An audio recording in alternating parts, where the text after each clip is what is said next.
Биздин эң негизги максатыбыз өлкөбүздү өнүктүрүү.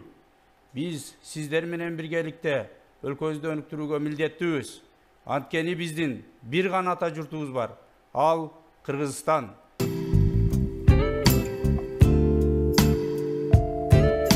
Батыр энелерибиздин кээде ошол балдарды төрөп, 7ден ашык баланы төрөп, ошолорду чоңойтуп, өстүрүп койгондон кийин бир балдары кокустуктан кылмыш кылып калса, ал энелерибизге ошол батырдык эне намынан ажыратып коюуда.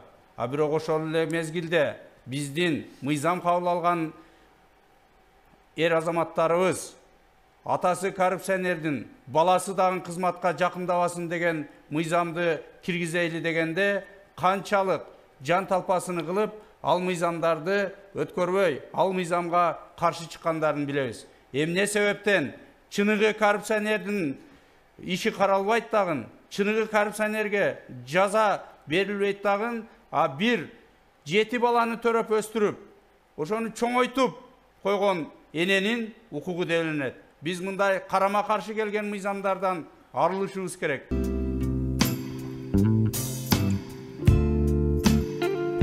Биздин партия сөзсүз мамлекетибиздин жаратылышыны, мөңгүлөрүнү, суусуну, кен байлыктарыны жана ошондой эле токойлоруну коргогонго кызыктар жана коргойт.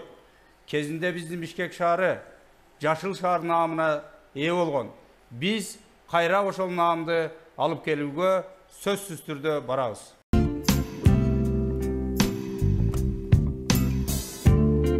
Бул партия канчалык ташыйып эч кандай тиешеси жок. Мен сизге мынакей кес айта аламын. Ошол эле мезгилде бизди эч кандай бийлик же бир башка бир күчтөр алдына салып алып кетип аткан жок.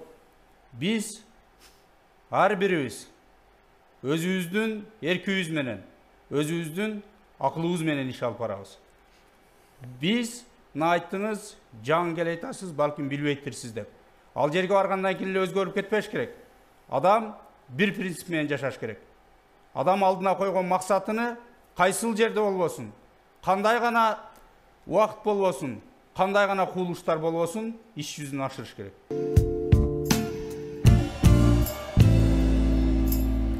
Мен мына өзүм ушул партиянын төрагасы катары мен кепилдик бере аламын. Биздин партия элге гана иштеген, элдин жашоосун өзгөрткөн, элдин жашоо шартына шарт түзүп берген мыйзамдардын үстүндө иш алып барат, ошол мыйзамдарды жазат, жана ал мыйзамдардын аткарылышыны көзөмөлдөйт.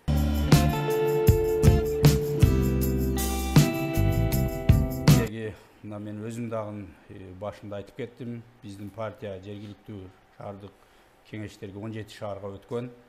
Биздин партия берген убадаларынын үстүндө иш алып барууда.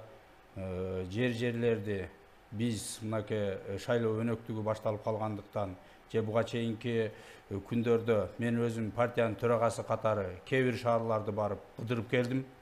Ошол эле мезгилде ошол шаардын депутаттарын чогуу алып чыгып, элдер менен жолугушуу жүргүзүп, мына сиздерге берген убадаларын аткарган, кайсы жумуштарын аткарды, кандай жумуш жасады деген суроолор менен мен элдер менен чогуу барып келдик.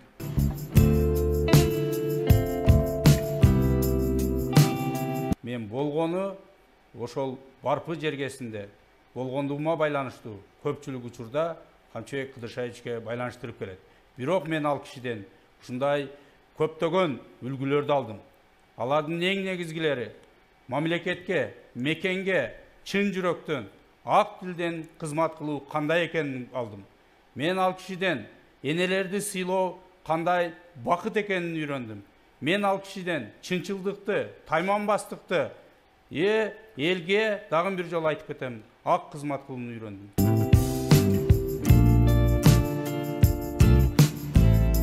Эгер ишкерлерге тоскоолдук кыла турган, эгер ошол ишкерлердин жолун тосо турган фактылар болуп кала турган болсо, биз ал мыйзамдын иштешине каршыбыз.